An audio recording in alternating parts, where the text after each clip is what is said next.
Hey everybody, welcome to the release party for the articles Action Claw versus Gorilla Grip. And I've been waiting for this other shoe to drop for, gosh, only about 20 years. My name's Ralph Valdez, and I hosted the band back in 1996 on WDT, Detroit's Public Radio. And I was mightily impressed by this band and always thought, these people are going places, and they did for a while. And then there was a bit of a break, and now they're back with the brand new, well, it's an album of music that is timeless. So I can say it's brand new to me and to you. And before we listen to music from it, I'd like to introduce the folks that are in the band at this time currently. Derek Phelps on trumpet. He was one of the main founders of the band. He played with Black Joe Lewis, Spoon, and others in Austin, Texas. Dan Margulis on drums. Has played in the past with a Detroit ska band called the Elevations. Mike saxophones. And I remember the Urban Break Coffee House that he left to take over in Hamtramck, and they always had this great clock that was one of those classic mid-century modern, or I don't know what they call it, but vintage, kitty cat clocks that I always set my watch to. Jeff Cantwell on trombone, and after the articles, the groups he was involved with were Navali and Mental Health Day, which we could all use. Ryan Mackstaller on guitar is the owner of Red Panda Studios in New York, and Jason Smith on bass is a baller player. Last article, all around great guy and inspiration to Instagram. Bob Mervak, keyboardist, composes for film and television, and is featured on Armchair Expert. Now, I would assume that most of you would be familiar with this band. And if you're not, I'll just kind of try to sum it up quickly by saying that they blew my mind back when I first heard them, because there was something just so cinematic about their music and mood setting. And I had been growing in my taste for music for, working at a public radio station. You can't help but start to, listen to people like Ernest Ranglin and, people that I think are considered world music or global musicians. But I've always wondered, how did the articles develop this sound that was so special, but always so Detroit at the same time? Their song titles, their album titles, when I had them back on in 1996, they had not yet released their first record.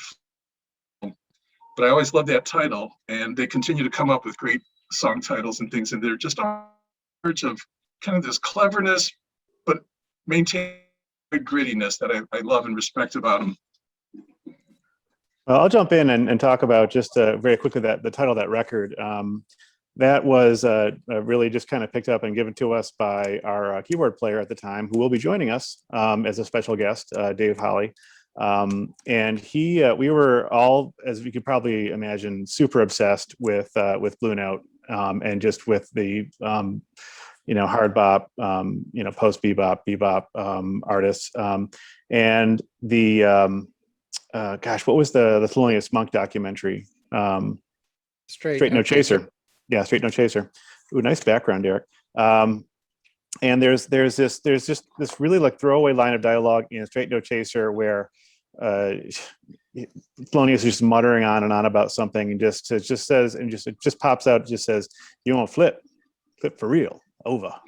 And we actually sampled that little sound bite on the record. And apologies for my terrible dialect there, but hey, anything can happen. It's live internet. So I just want to say, hey everybody, we're back. Yeah, so it's awesome to be here with still 2001, huh? But whoever is on, friends, families, longtime listeners, first time callers, seething enemies. Yeah, we are crazy thrilled that we're finally releasing this thing that was a labor of love for us. And who knew if it was ever going to see the light of day? But here it is, and we made it we played a lot for people, so people like live, so people may have heard the stuff, but we really made the music for ourselves, and then we unfortunately never really, the music never had a chance to get out there and be for other people. So we're excited now that the thing that we've been secretly grooving on for 20 years is out there for all of you to enjoy. So we hope you do that. Things have changed in the way that music gets shared nowadays, in a way that, you know, it's taken 20 years, but the music sounds timeless to me. And I have not been on the receiving end of this music for 20 years like some of you may have. So to me, it was a total treat to finally get to hear it. And I think our friends out there and family that are joining in on this live presentation would like to hear some. So whenever you guys are ready. So the first track we're going to hear is Sonata.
That's what's the matter from the articles, and they are going to tell us now how you can purchase the long-awaited follow-up to Flip for Real. This is their second album, Action Club versus Gorilla Grip, and never too much. Just keep it coming. So who wants to talk about how people can? Well, it's I'll jump in here.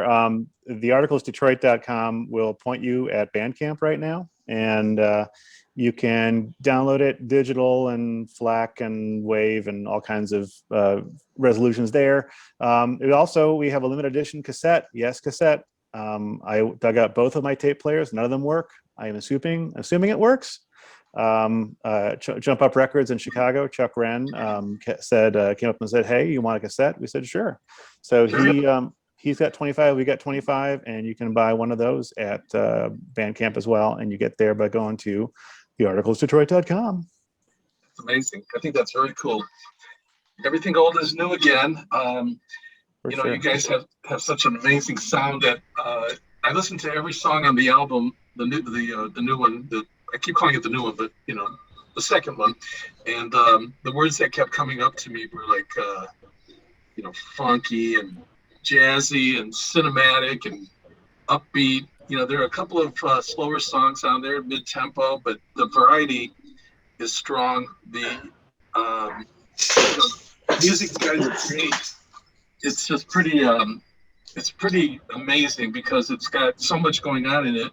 But to me, I always hear Detroit. I always hear like a funk feel. I always hear like a cleverness, like I said before, that's never, it's almost smart-ass Detroit kind of cleverness that's never too precious or too clever. But there's great stuff that goes on in the music and every instrument, and the capabilities of virtuosity out of but the playing is just really good on both albums, and I think people will really enjoy this. Is there anything you guys want to say about recording this second album? Well, I want to. I think we were never afraid to keep it a little bit dirty and keep it raw, and that worked its way, I think, into the recording. Right. So we recorded it in New York, but I think we brought a lot of Detroit with us, and just so people who are listening who haven't heard the record yet, we have not become a Latin band or Latin ska band, but I think what's so great about that number and starting with it, even though it's not the opening track on the album, is that it maybe is one of the best examples of where maybe we would have gone had we stayed as a band, because we were always trying to bring in other influences and just let it bubble up through that Detroit kind of thing. So we had all kinds of music or styles, and you'll hear some of them in the next few minutes or half hour or so. But we needed to throw it all in one place with deftness, and that's how we ended up hooking up with Joe Ferry. At this point, I will transfer the storytelling over to someone who has a much better memory than I do. Well, I will jump in. I'm not going to claim a better memory, but I'm going to say that this is one song of many. In fact, probably more than half of the songs on the record that was written by one of the newer members, one of the Jeff Cantwell, composer on more than half the songs on this record, I think. And he was coming in to the group during a point of change, and really just brought it. And it was a real kind of sea change for us in terms of how we made songs. Flip for Real was a lot of us really just being super enthusiastic about the music, but not knowing anything about how it worked. And once we came around to writing these songs, we had people in the group who actually knew very well how music worked. And Jeff Cantwell was one of them. Jeff, please talk about this song. It was such an amazing song that you brought to us. There was kind of the first iteration of the articles that made Flip for Real. And I think kind of after they toured that, Derek was at Wayne State and sort of recruited me to say, every ska band needs a trombone player, and they didn't have a permanent trombone player. So we met at Wayne State at the jazz program there, and we came together and the members started kind of trickling in and out at that point, and we started bringing in some more guys from Wayne State. And so What's the Matter actually Derek and I both wrote that together. So I think we were just kind of coming from the same place. You know, when we were there, we were doing just as much Latin work as we were doing swing or anything else. And, you know, the articles to me were always about finding that space where we were doing ska, we were doing jazz, but we were also just doing whatever felt really good to us. Derek was always a great songwriter. We did that one. Yeah, I think Derek, you came up with, I want to say like the beginning parts of the melody and chorus, or the melody and chords. I don't really remember how it all came together. I just know we worked together and finished it. I think that's the only time we really officially cross-pollinated. Yeah. I think Gross. I wrote the melody, the chords, the rhythm, and the trombone parts. Which part did you write in this one? The other 50%. Yeah, they're Pure 50. attitude. That's what Jeff brought. So yeah, it was a good time. Like what Mike was kind of saying, I always felt like I was a little bit of like kind of that that tweener, you know, the transition between old articles, new articles. I was kind of there for a lot of both of it. So, you know, both great, I guess, genres or eras of this band. So it was a good time. First time I heard it, I thought of crime TV dramas, crime jazz. I took notes on all the songs, but I wrote crime jazz for What's the Matter You. And then I happened to see an old Alfred Hitchcock Presents television show where he does those quirky little introductions. And he said, you know, television, and I can't do his great British accent, but he's basically said television has become inundated with violent crime, always accompanied by jazz. And it's gotten to the point where you don't know if you're watching a crime drama or a jazz festival. But the only difference is that a jazz festival is much more violent. Yeah, when we play jazz, it's definitely a crime scene for sure. And Derek and I popular. did try to license the What's the Matter to Dick Wolf, but he didn't bite. So Yeah, no, the music, all the stuff you guys do just brings like, you know, visuals, and I don't know. I love that it's instrumental, but some of the songs are so lyrical, and you hear like I hear singing during certain melody lines and things. But yeah, the new album, the follow-up to Flip for Real is Action Claw versus Gorilla Grip, and you can get it on Bandcamp. The articles are here to talk about it, and I think we've got some friends we want to introduce at some point. Yeah, I think the designer of the record album, the designer of the artwork for Flip for Action Claw versus Gorilla Grip is here in the wings. Yay! Welcome, Peter. How are you, Peter? Good, thanks a lot. I don't think it's very often that the lowly designer of the CD album cover gets to speak. You've got a good pedigree. You've got a great background, and I'll let Mike or somebody else how you came to be the person to design the follow-up to Flip for Real, the second album of the articles. Yeah, we should let Mike explain how that came to be, because I sure as hell don't remember. We had a CD one day. It was really strange, and I think that this had to do with Dan. I think this was a conversation between Dan and Pete. And Pete and I went to high school together with the illustrator for this artwork, Jay Schuster. But that is about all of the lineage I can claim. I think this is a kind of a Pete and Dan wildcatting project. Well, yeah. So I mean, I remember when. So I was out in Seattle when this happened, and I had gone. You guys were on tour. You went to Portland, and I went and visited you guys when you played at a record store down there. And I slept on the floor of someone's house with you, and probably shared communal cereal the next morning, if I remember correctly. But so around a couple years later, when you guys sent me the track list and the name, and because we are friends with a guy who was working at Pixar drawing things like Wall-E, right? The Action Call versus Gorilla Grip, I instantly thought of Jay, and I was like, Jay, you have to do this. You have to draw us a few sketches. Just, you know, give us 5 minutes, 10 minutes, whatever. And he sketched a bunch of stuff, sent it, and he scanned it, sent it, and that's how the album artwork came about. But you know what? It's the funny thing is, like I was telling Mike, all of these years, I've really like that thing was done and ready to go, and then it just never came out. And like, I would think about that album cover, and I'd be like, damn, that was cool.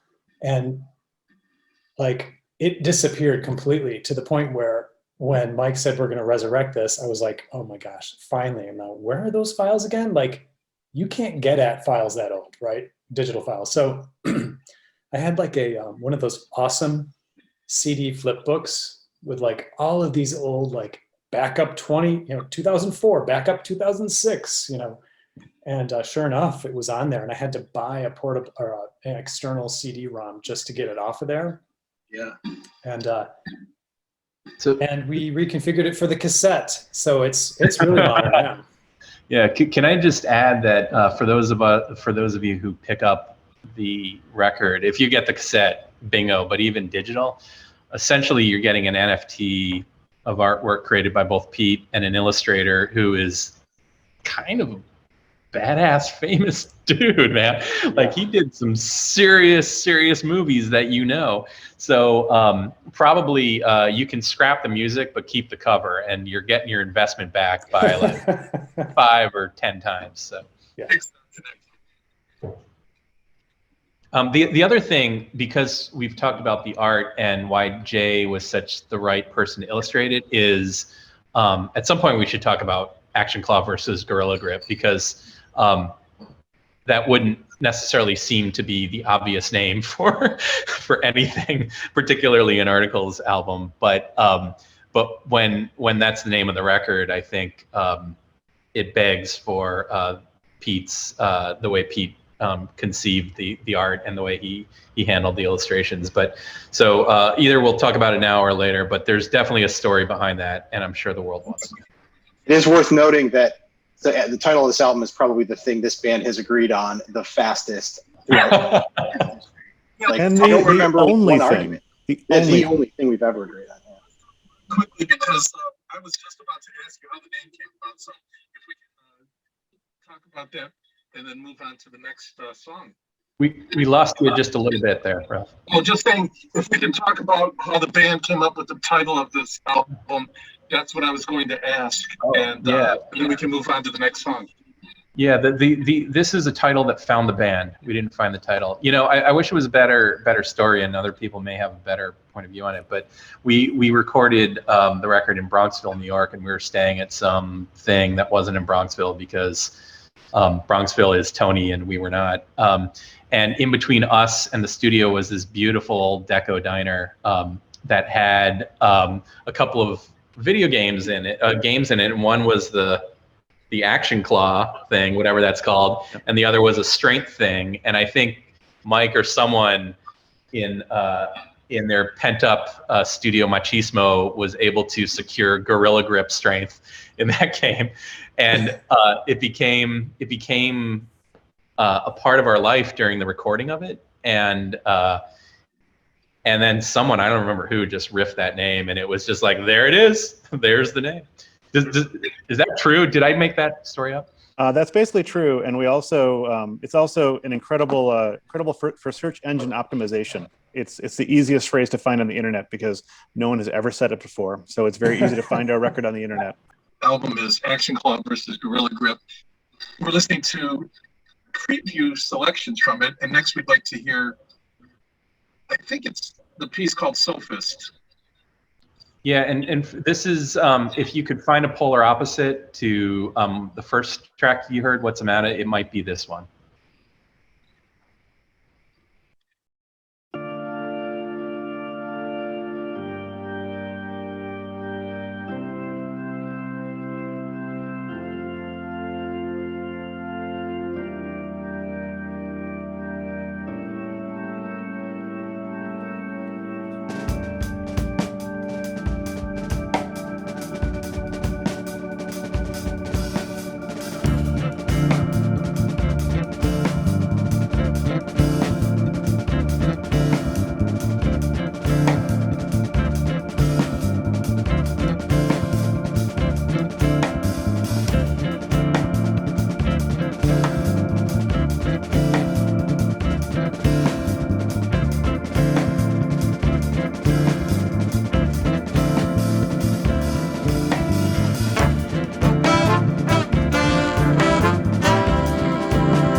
Somebody will be monitoring the questions that come in for the band, but in the meantime, I'll ask you guys about that song, Sophist. It's a great leadoff track. The kind of churchy organ that establishes this mood kind of shifts and changes, and then you get to have these great solos, these great guitar and horn solos throughout as the music picks up. Was there any particular way that was written or inspiration that you want to talk about, like how it came about? I want Bob to talk about that intro because I don't remember if we started with that or that showed up, but that to me made everything out after it possible. Bob? That's funny because it was kind of, I don't know, there were a lot of things I used to find to land on to play in the band were kind of like wink wink. And I think that was kind of an immature way of coming at it, but that's, I was 18 or 19 years old. So it was kind of like, how can I be funny and how can I stick out? And I think that's a good example of it in that intro because it was not subtle in any way. And I did, it was solo like church organ at the beginning, and then there was this kind of just before the song. For music nerds, the song's it's in D minor, I think.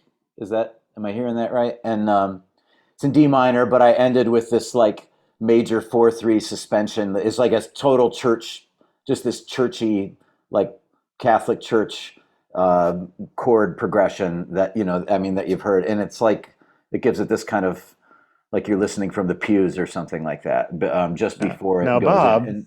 Now, and Bob, there's nothing. Oh, come on, wait a minute. Should I mention? I have some church experience and some music ministry experience. Okay. But yeah, so that was so I think to long story short, I think I was being goofy and I kind of beat up on myself for my lack of subtlety there. But I'm really glad at Dan's kind of positive twist on that. So no, it was perfect. It was a great intro. Yeah, the articles never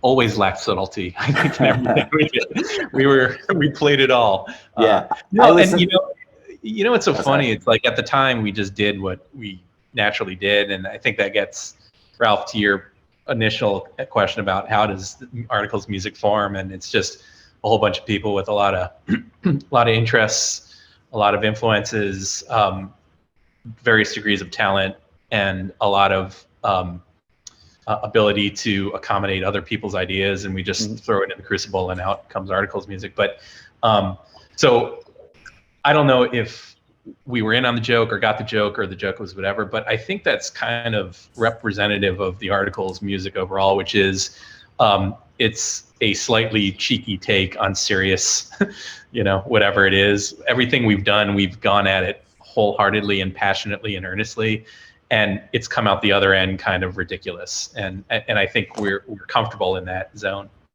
Well, I'll just one thing to put on that is that I think we ran at it, we just went at it, and I think that's sort of where the Detroit comes from.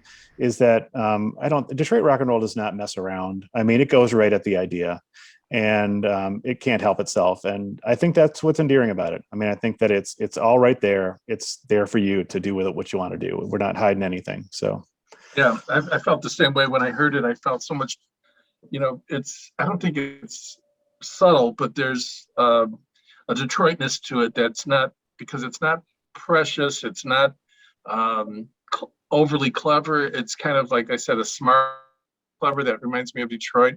And there are things about the music that will just kind of keep everybody on their toes, because every note, every melody serves a purpose. It's not there to just be show off or flourishy, or it feels like everything is very connected in a really serving the song kind of way, which I love. And I think that's what you're both saying. What I'm saying about Detroit music does the same thing. It just goes for the jugular.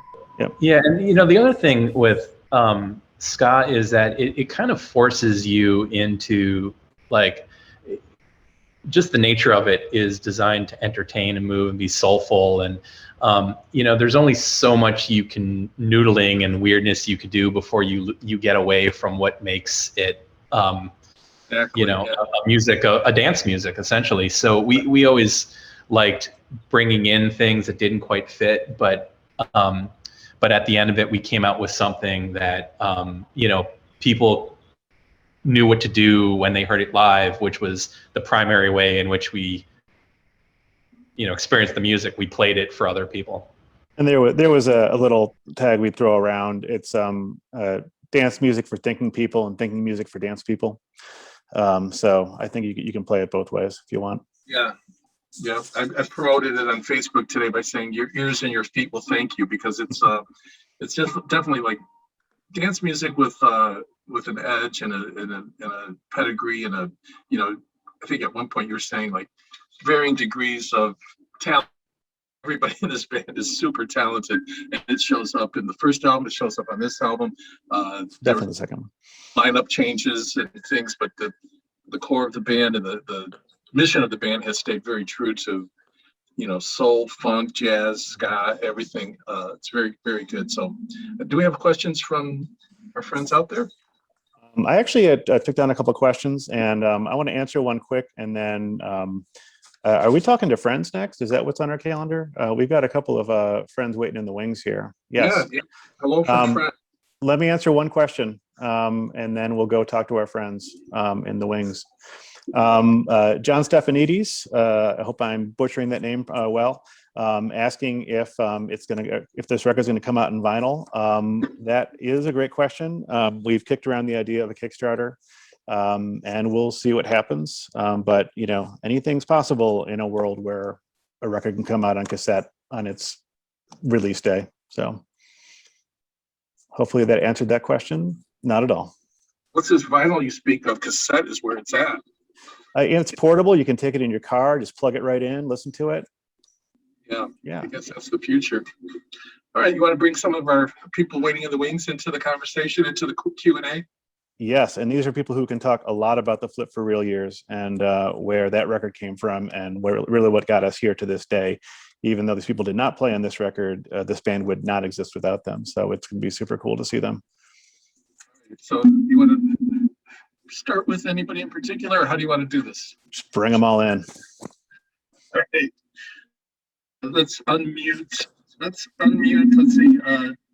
David, do you want to go first? I think you're muted, buddy. Okay, Dave. Yeah, man, it sounds great already, and I'd like to talk about. I was in the band on Flip for Real, but I'd like to talk about the keyboardists that came after me because they sound fantastic so far, from what I hear. Boy, oh boy, absolutely amazing. Yeah, you did an amazing job on Flip for Real, and the thing that I noticed on this second release is there's such a I don't know. There are dynamics in ways like where the things are soft and then they get loud, and there was like Mike mentioned earlier on Flip for Real, things were just kind of like almost in a go for the jugular kind of mode. It was just face, but David, your keyboards really stood out on the first album too, so thank you. Well, yeah, thanks. And I think I don't like that is a good point. Like the dynamic contrast, I think, is what really kind of defined a lot of the sound. But can you guys talk about where you recorded the tracks and what pianists played on them? Well, I want to mute myself. Yeah, but I want to say, Dave, like one thing on Flip Reel is you played on that recording. You played a pretty janky upright that had some that was not totally in tune, and you crushed it, right? And I remember you finished a solo that was. You just channeled it. It was crazy awesome. And I think you hated it, but we were all just like, dude, that was 1,000% raw.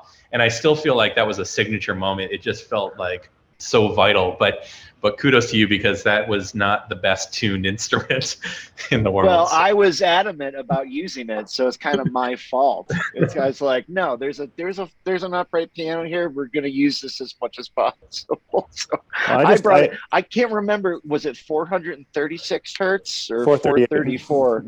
Yeah, I think it was 438.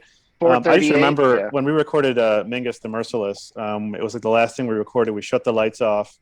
and everyone just went bananas. And I remember just seeing this form back in the booth where the piano was, and you were just raising your hands above that keyboard and just bringing it down with such force. I mean, you were subduing that instrument, and it's phenomenal. It's all you, it's all the machine, Well, we're not here to talk about me. I want to talk about the other pianists. But we're here to talk about you guys. Oh, we'll talk more. Enough about me. What do you think about me? Whatever happened to that Bob Mervak guy? He's right here. Did he ever go on to anything? I have to say, I agree.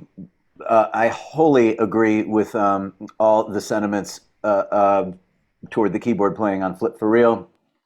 And like even when I remember listening to that record a lot when I joined the band, and there was nothing on there that was, it sounds cliche, but there was nothing on there that was like self-serving or egotistical in your playing, and you absolutely tuned in, like what is needed here, and you found 100% what was needed on that song, and I will also add that you were missed during my time, and as welcoming, like by every bullet, or what do you mean by missed?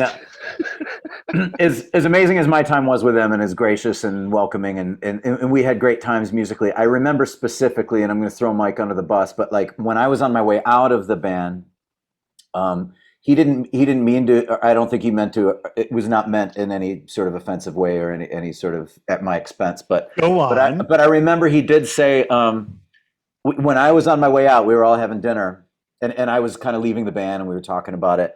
And Mike said, if we do get another keyboardist for this band, I want to really make sure that this one rocks. And I think the implication was that Dave rocked, and Bob not so much. Other talents. Boy, Bob, you can read between the lines like a champion. You got it, man. You got it. He never called me back for another audition. So. Well, what was weird is that immediately after Mike said that, he flipped me off, and then he said, "Can I just say I did? Can I just add that whatever the conditions were upon your departure, Bob, they were probably more gentle than upon Dave's departure from the band." And on that note, let's get real.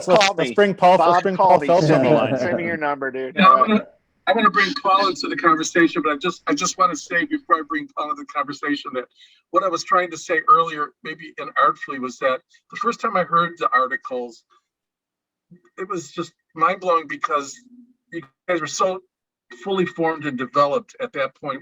Flip for Real. So unlike any other record come across the desks at WDT that I had heard, when Flip for Real came out, it was just it was a game changer. So Paul, as an original member of the band and founder and guitarist, tell us about your experience with the first album. Well, it's great to see everybody here. Ralph, thank you very much for hosting. And it's interesting hearing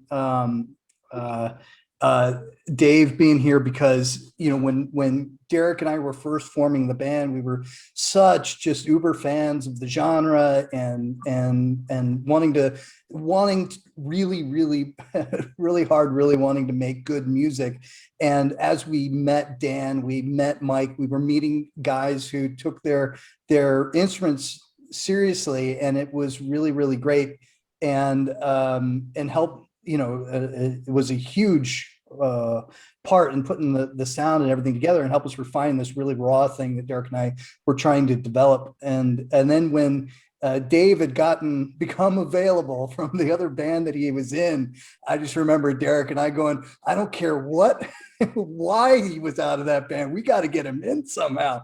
And for Flip for Real, those sessions and coming out of it for like me was like, oh my goodness, like the piano playing in particular, but there was a lot of stuff that a lot of these guys did.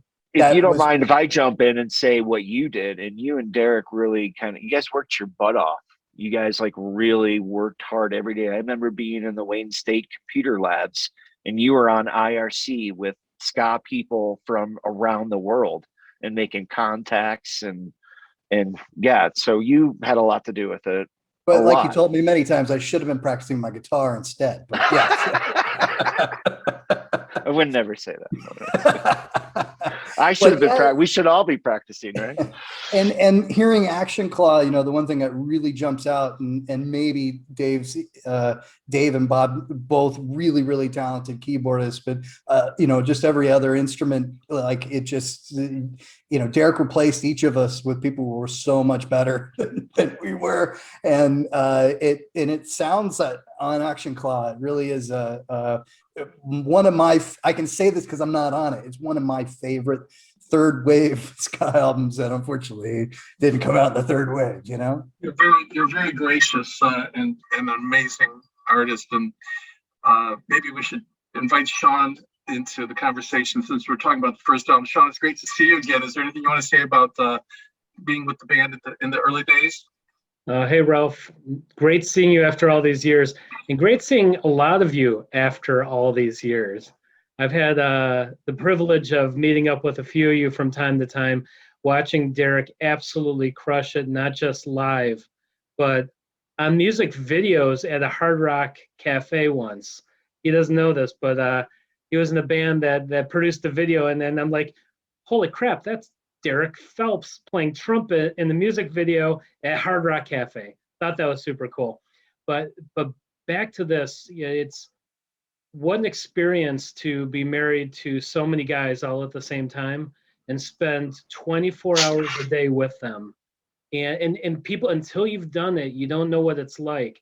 And it's rough and wonderful all at the same time. One of the things I thought that was cool is, you know, as you're playing every single night in a different city, playing the same songs, well, same collection of songs, maybe not the same songs always, but collection of songs, you go back and listen to your album, and you're like, that was good, but now, oh my gosh, I'd love to re-record that album now. Think of all the new stuff and the ability that we had to gel as a group was absolutely insane. So here I am, and I get this great opportunity to listen to Action Claw. And there's two songs that come pre-released, right? And one is called Frantic. Frantic was one of my departure songs, I'll call it. Like right when I was leaving, that was being built up and written, and we were coming up with all the different pieces of what was going on. And when I heard it, I was like, this was crushed. You guys did such a brilliant job with Frantic. It's produced well, the instrumentation, the gel that I was talking about that we had, clearly you guys had it too. And, you know, skilled musicians, great sound, great arrangement, great, you know, all came together. So, you know, songs that is, you record songs, then you go on, you keep playing them, and you're like, oh, we would have done this. We never played these songs after this recording. That was as good as they were going to be in terms of what we done. So, you know, we don't know what these songs, what they would have been, or, you know, whatever, but this is pretty much, this is how we remember them, and this is how we, I guess, prefer them, which dovetails to, I think, the next question that we're going to talk about, right?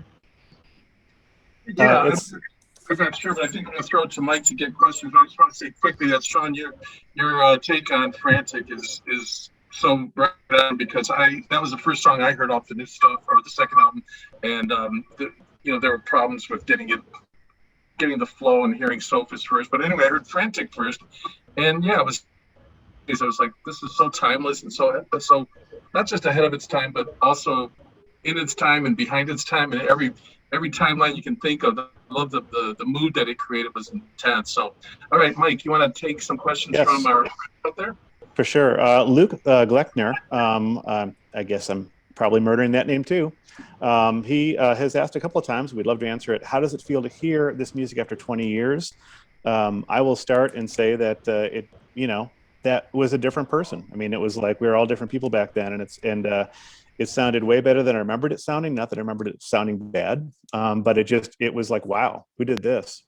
And we just. If I can jump in, I just wanted to say, like, you know, I don't know how often you get to look back at anything you were doing at any point in your life 5 years ago, let alone 20 years ago, and feel anything but like shame and regret. But in this instance, it's kind of been like Oh, okay. Like that was we were there. We were right on. And while we have Sean here, I just wanted to give a quick shout out to the brief Articles era with 4 horn players in the band. That was power. That was awesome. Yeah, I'm going to jump in real quick and just say, as a newer member of the Articles, it's really cool to hear and thank you to the OG Articles for the kudos on the record. I'm a ska fan. I've been a ska fan even before I joined the Articles. I was a big fan of Flip for Real. So to hear that from you guys really means a lot. So thank you. But I also wanted to say, listening back on those songs reminds me of why I loved playing in the band, right? We had so many talented people before us during the era. It forced us all to play super, be really aware of what we were doing and to play our best, right? And I feel like we all kind of pushed each other. So listening back to that record, I'm like, man, this reminds me of why I really loved playing in this band. It was so much fun. There were so many different influences and so many talented people. It just really made it cool. And to Jeff's point, it's like, wow, 20 years ago, we were doing some really cool stuff. And I think we can all agree that we're really happy to finally see it out there, right? I mean, after 20 years of listening to it and keeping it close to the chest, it's all right, here, now check this out. And to hear people's reaction that they like it, it's like, wow, I mean, it's kind of a cool feeling that 20 years later, it's still relevant, not just to us, but to other people. So very cool. Thank you, Jason. It's weird because like with distance, you can be more objective. And I don't know if the other guys have this experience, but like I now hear the album through other people's points of view, other instrument points of view. Like when you're recording something, you kind of just hear through your own part and stuff. And so it's fantastic. I'm still picking up stuff that I didn't know the other guys were playing. That's just blows my mind. Like Ryan's crazy exploration in Sophist, where he just opens up some chords. It's like, oh my God, not the solo, but just under I think maybe where like under one of the other solos. But so I think that's kind of amazing to gain, not just to appreciate the music, but gain even more appreciation for the people you made the music with. This is a recording that will hold up on repeated listenings. As a bass player myself, I've been listening carefully, and I've only heard it maybe 2 times through.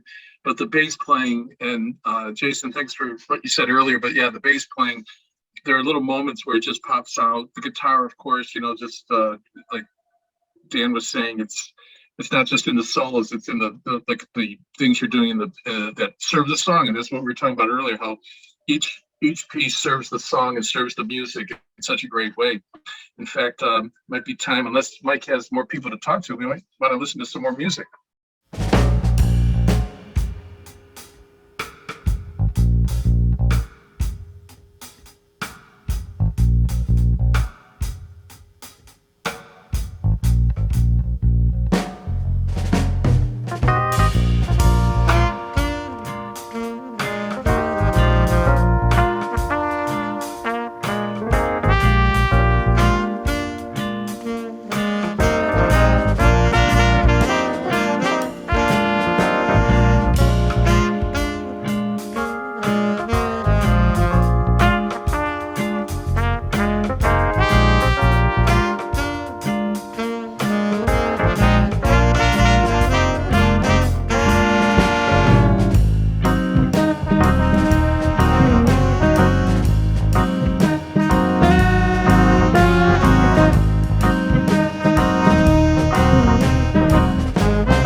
That's Yeah. such a great song written by Ryan.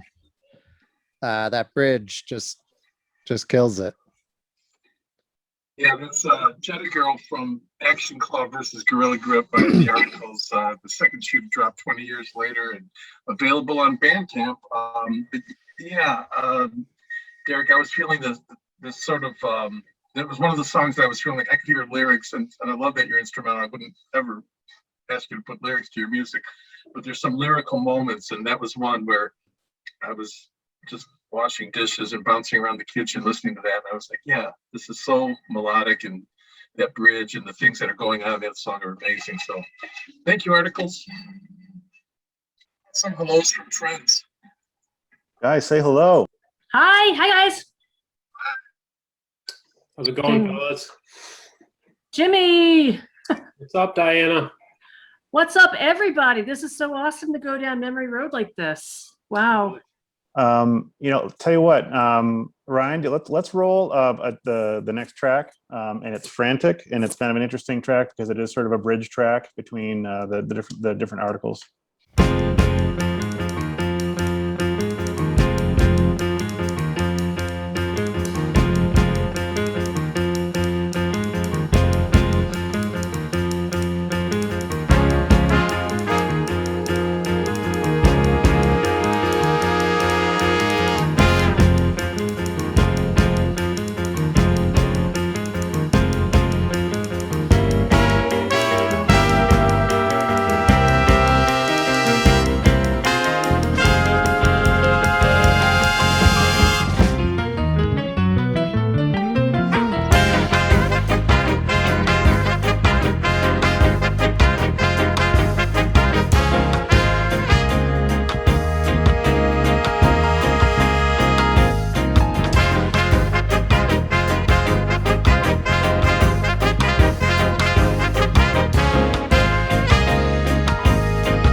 somebody commented that was their favorite, but yeah, it's hard not to make that a favorite for all time. It's just so timeless. And one of the things that struck me when I heard it was suggestions on how to go double time on those, I don't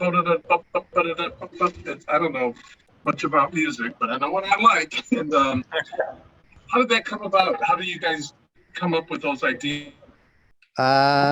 Honestly, I don't remember. I mean, that was like the coolest thing about the articles pretty much from the get-go. I mean, we would bring a melody or a chord change or whatever. There was so much songwriting that was just being done by everybody.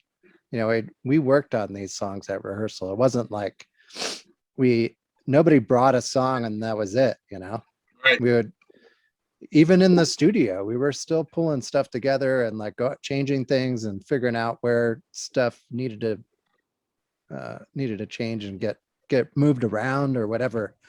And so the result of that is I don't know if anybody remembers all of those changes, and who made them. So to the band members from Mel Wasserman, what are your professions 20 years later? Oh boy.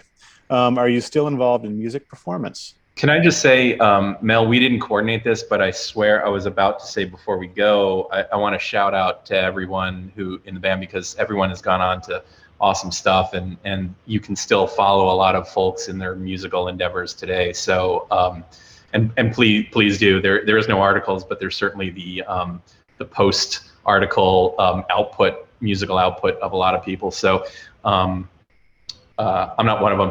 So Bob, for instance, you can catch on Armchair Expert, where he's the musical director. He's scored for films and TV. You can see his beautiful face in the movie Ides of March. You can see him occasionally on Jimmy Fallon and other things. He's a phenomenal talent. We were incredibly lucky to have him. And his best stuff is still yet to come. So follow Bob in all of his endeavors. Except Facebook, he isn't. Oh, start. Now you say something nice about someone else. We'll pass it forward, not me.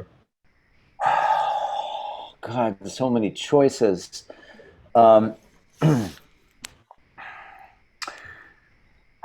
Ryan, braver than all of us, moved to the Big Apple, as it were, NYC, and did music out there for ages. You did a lot of kind of like your alt jazz and stuff for a long time, and then and now he is the proprietor and founder of Red Panda Recording, and you can check him out on the Instagrams or the Facebooks and see what projects he's into. And Ryan, I figured I'd zero in on Ryan because he was my fellow chordal player in the band, and he's still playing chords these days in beautiful, harmonious light. And I'll hand the baton to Ryan. Yeah, thanks, Bob. I just real briefly, listening to the whole context of not only making this record, but the greater Articles alumni and Flip for Real. It was great to be a part of, and going back and experiencing this record with fresh ears 20 years later, hearing all the influences, the groundwork that the foundational members laid for us, and then some of us who came in later, just trying to pick up the trail and do what we can do. I'm really proud of the work that we did together, not only on this record, but collectively as the Articles. And Derek Phelps, I saw recently on a rerun of Austin City Limits playing with Spoon. Well, my brother and I, we started a band before that was like he asked me to play in it. It was a ska band, and we did that for a little bit and decided that we wanted to be more serious. So we found a bunch of jokers to do the Articles. And just had so much fun, and felt like a professional musician for a couple, you know, we went on tour and we recorded albums, and it was just like, it was like, oh, okay, I want to be a musician. You know, this was the life I want. Now I'm not so sure. I've done enough touring where I'm like, oh, geez, do I want to sleep on another couch, you know? But so I owe a lot to my brother for starting this band and with me, and like, you know, we really struggled for a while to before we found the band that recorded Flip for Real. You know, we were doing all kinds of different things, and like it was just us and a bass player that we found, you know, and it was just us in the basement with a drummer. It was just us and a sax player for a little bit. You know, it was just like, just whatever we could to play the music that we wanted to do. So, so yeah, what a great experience, and in the formative years of my life. Well, this has been a real treat. Thank you all very much for participating, and thank you to the folks out there and being part of it. And thank you to the articles for a wonderful discussion on the follow-up to Flip for Real. The other shoe has dropped. We thank you. We love you. We appreciate you very much. Thanks, guys. Much love, everybody. Thank you, everybody in cyber world. Thanks, everyone.